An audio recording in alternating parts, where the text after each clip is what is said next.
여러분 반갑습니다. 보험공부 김범곤입니다. 오늘도 신속하고 정확한 연금 정보 전달해드리는 연금 클리닉 시간입니다.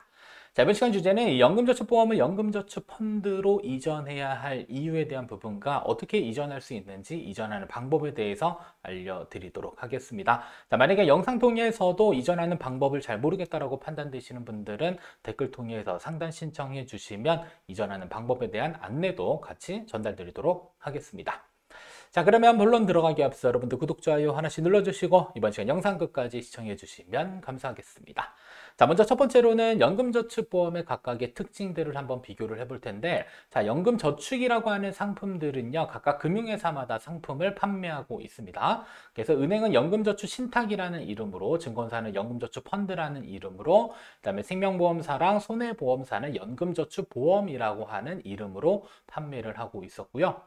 자, 그리고 납입 방식에는 차이가 있습니다. 은행과 증권사는 자유납입니다. 그래서 자유납, 언제든지 납입했다가 언제든지 납입 중지를 자유롭게 할 수가 있습니다. 그래서 뭐 매월 적립 형태로 납입하셔도 되고요. 연간 납입 한도가 1,800만 원인데 1,800만 원을 일시에 목돈으로 납입하거나 아니면 연금저축 세액공제 한도인 600만 원까지 일시납으로 납입을 할 수도 있고 아니면 적립식으로도 납입을 할 수가 있습니다.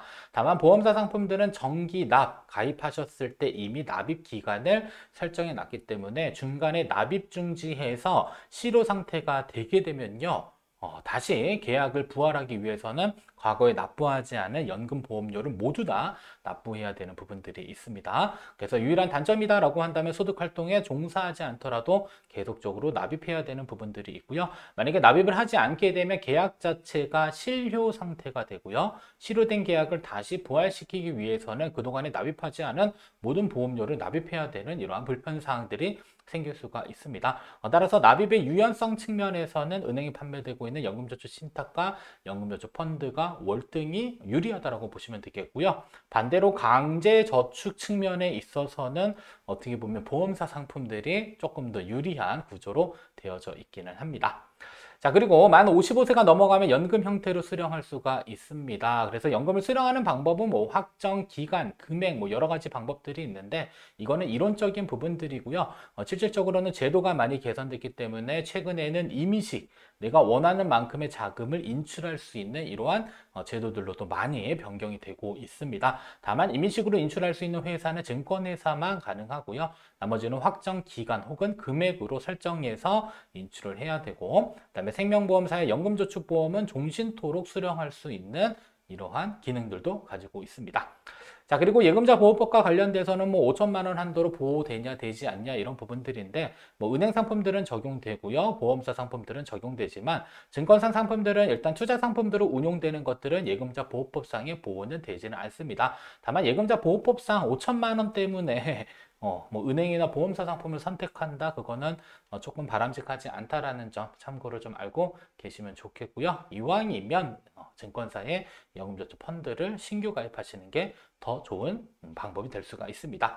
자, 왜 그러냐면 이 공시 이율을 적용하는 연금저축 보험의 경우는요. 여러분들 2024년 9월 기준으로 자, 수익률이 몇이냐면 2.28%입니다. 뭐 계속적으로 뭐 복리로 재투자한다라고 보통 이야기는 하지만 일반적인 연금저축 펀드나 신탁도요. 여러분들 발생되는 이익을 재투자하면 그 역시도 복리 투자가 될 수 있는 겁니다. 그래서 연금저축 보험은 공시이율로 적용돼서 운용이 되고 있고요. 공시이율이라고 하는 것은 보험회사의 자산 운용 이익률과 시장금리를 반영해서 산출하는데 현재는 현저히 낮은 수준이다. 그래서 연금을 여러분들이 2.28%로 계속적으로 운용하게 되면 사실상 물가상승률, 인플레이션을 해치하는 데도 상당 부분 부족한 수익률이 아닐 수가 없습니다. 그래서 이율이 상당히 낮은 이러한 단점들을 가지고 있고요. 자, 그리고 최저보증 이율이라고 해서 공시 이율이요. 최저보증 이율 아래로 떨어지더라도 최소한 최저보증 이율만큼은 보장해 준다라고 하는데 쭉 보시게 되면 최저보증 이율 자체가 워낙 낮습니다. 자, 1%로 계속적으로 운용해서 여러분들 노후까지 가져가게 되면요. 실제로 납입 원금 플러스 조금의 이익만 가져가면서 연금을 수령하게 되고 그 다음에 연금을 수령하더라도 마찬가지로 이러한 최저 보증 이율이 적용되게 되면요. 상당 부분 낮은 금액을 수령하거나 적은 기간을 연금 수령할 수밖에 없는 이러한 최악의 상황에도 직면할 수 있다는 점 참고로 알고 계실 필요가 있습니다. 자, 그리고 연금저축보험의 가장 큰 단점이라고 볼 수 있는 것은 사업비입니다. 사업비가 상당히 높습니다. 그래서 쭉 살펴보면 납입기간 이내 매월 4.52%의 사업비를 차감합니다. 이거는 상품마다 조금 다른데 이 정도면 한 중간 정도 되는 것 같아요. 그래서 사업비라고 하는 건 계약 체결 비용, 관리 비용, 그리고 연금 수령 기간에 따라서도 지속적으로 사업비가 부과되고 있습니다. 자, 근데 중요한 것은 이 신계약비라고 해서 이 유지 보수 비용이요. 7년 동안 계속적으로 차감됩니다.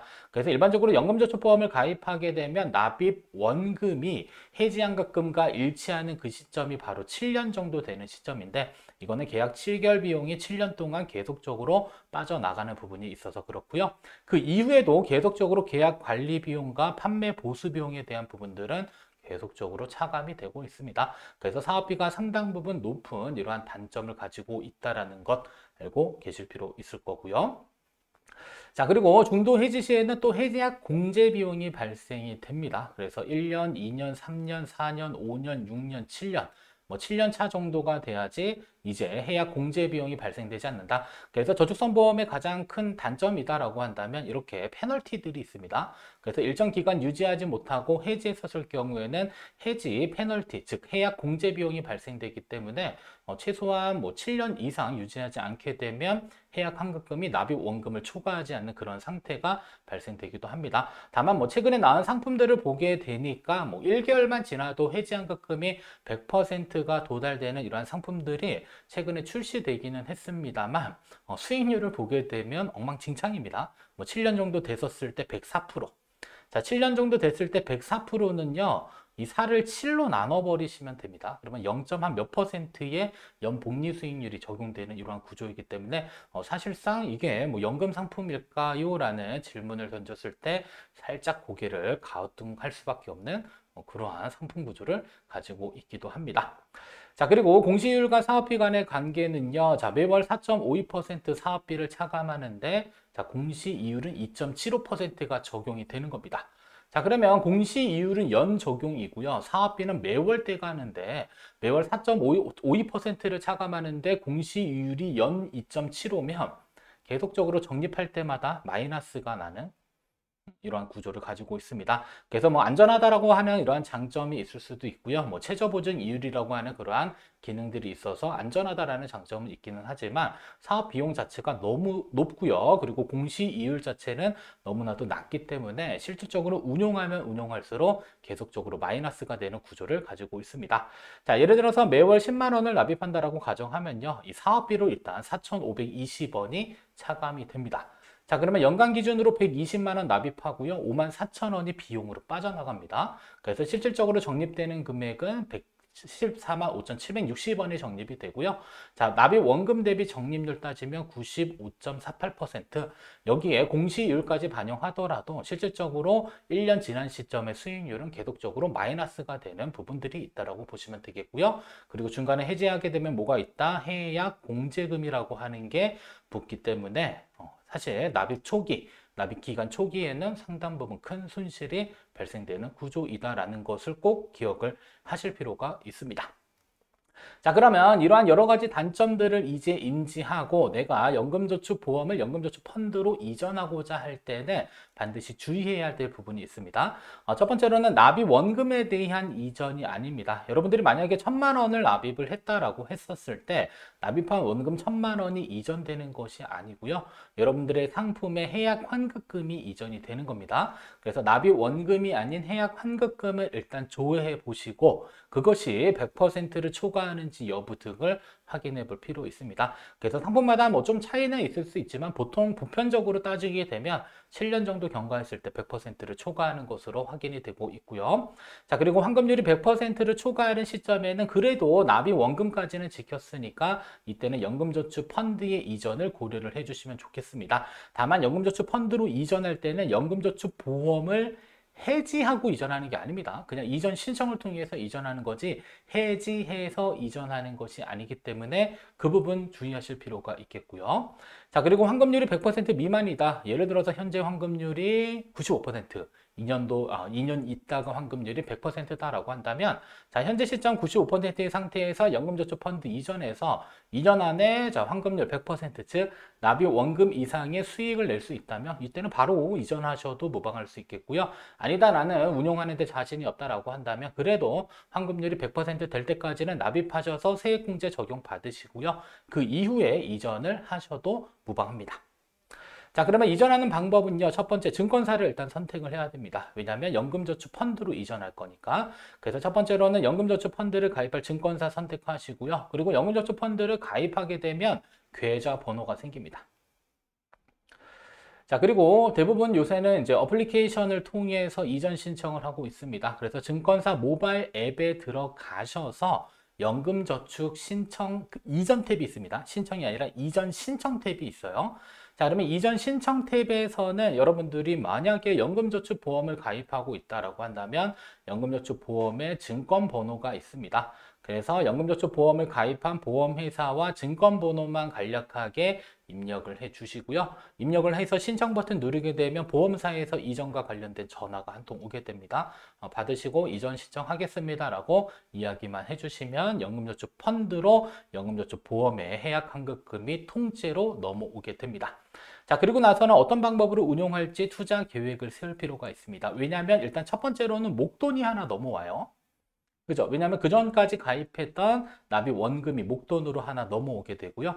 자, 두 번째로는 매월 납입했다라고 한다면 매월 납입하는 행위는 계속적으로 해야 될 필요가 있겠죠. 그래서 목돈이 넘어오고 매월 납입하는 금액에 대해서는 어떠한 금융상품을 선택해서 운용할 것인지를 결정하셔야 되겠고요. 자, 운용할 수 있는 금융상품은 일반적인 펀드와 상장지수 펀드라고 하는 ETF 상품을 통해서 자유롭게 운용을 할 수가 있습니다. 다만 나는 운용하는 방법 잘 몰라라고 하면 일단은 MMF를 먼저 가입을 해주시면 좋을 것 같고요. 자, MMF는 머니마켓 펀드라고 해서 단기 자금을 운용할 수 있는 그런 금융상품이고 원금 손실 가능성 거의 없다라고 알고 계실 필요가 있을 것 같습니다. 그래서 이전 신청은 여러분들이 가입한 연금저축보험 회사에다 하는 게 아니라 증권사에다 해야 될 필요가 있겠고요.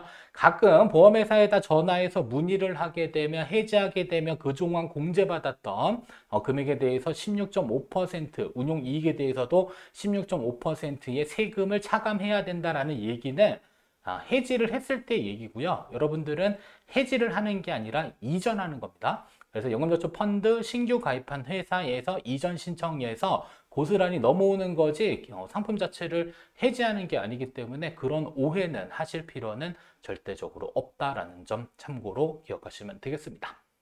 여기까지 여러분들 시청해 주셔서 감사하고요. 자, 만약에 연금저축 보험을 펀드로 이전하는데 조금 어려움을 느낀다라고 판단되시는 분들은 댓글 통해서 상담 신청해 주시면 감사하겠습니다.